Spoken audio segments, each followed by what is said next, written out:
Hello అండి, అందరికీ నమస్కారం. మేము రీసెంట్గా ఒంటిమిట్ట శ్రీ కోదండరామస్వామి వారి దేవాలయాన్ని సందర్శించాము. ఈ క్షేత్రం గురించి ఇంతకుముందు వెళ్ళిన వారు చెప్పగా విన్నాము. కానీ వాళ్ళు చెప్పిన దానికంటే కూడా చాలా అద్భుతంగా ఉంది. కనుక ఈ దేవాలయం విశేషాలను కొన్ని మీతో పంచుకోవాలని ఈ వీడియో ద్వారా మీ ముందుకు తీసుకువచ్చాను. శ్రీరాఘవం దశరథాత్మజమప్రమేయం సీతాపతిం రఘుకులాన్వయరత్నదీపం ఆజానుబాహు అరవిందదళాయదాక్షం రామం నిశాచరక వినాశకరం నమామి.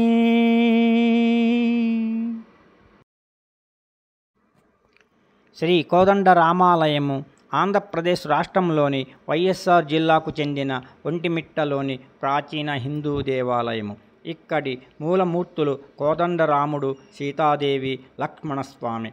కడప నుంచి రాజంపేటకు వెళ్లే మార్గములో 27 కిలోమీటర్ల దూరంలో ఒంటిమిట్ట ఉంది. సీతారామ లక్ష్మణుల విగ్రహాలు ఏకశిలలో ఉన్నందున ఈ క్షేత్రము ఏకశిలా నగరము అని ప్రసిద్ధి చెందినది. నవ్యాంధ్ర ఏర్పడిన తరువాత ఈ ఆలయం ఉన్న ఒంటిమిట్ట ఆంధ్ర భద్రాచలంగా పేరుగాంచింది. ఆంధ్రప్రదేశ్ ప్రభుత్వము శ్రీరామనవమి రోజున ఈ ఆలయంలోనే అధికారికంగా ప్రత్యేక కార్యక్రమాలను నిర్వహిస్తుంది. శ్రీరామనవమి రోజున ప్రభుత్వం తరఫున పట్టు వస్త్రాలు, తలంబ్రాలు సమర్పిస్తారు. శ్రీరామచంద్రం శ్రితపారిజాతం సలక్ష్మణం భూమిసుతాసమేతం లోకాభిరామం రఘువంశసోమం రాజాదిరాజం శిరసాం నమామి. ఇక్కడ మీరు చూస్తున్నది స్వామివారి అంతరాలయానికి ముందున్న ప్రాంగణంలోని శిల్పకళ. ఇక్కడ స్వామివారి దశావతారాలు చాలా అద్భుతంగా చెక్కబడ్డాయి.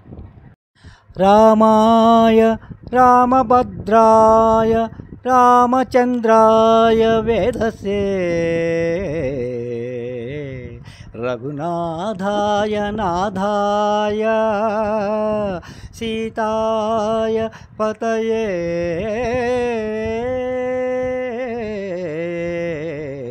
నమః. ఆపదమపహర్తారాం దాతారాం సర్వసంపదా లోకాభిరామం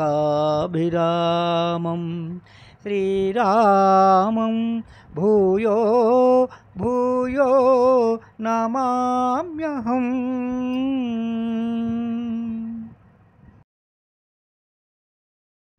ఇక్కడ మీరు చూస్తున్నది స్వామివారి కళ్యాణము నిర్వహించు సువిశాలమైన ప్రాంగణము. ఇన్ని విశేషాలు ఉన్న మన ఒంటిమిట్ట శ్రీ కోదండరామస్వామి వారి దేవాలయాన్ని మీరు కూడా దర్శించి తరించండి. సర్వే జన సుఖినో భవంతు. జై శ్రీరామ్.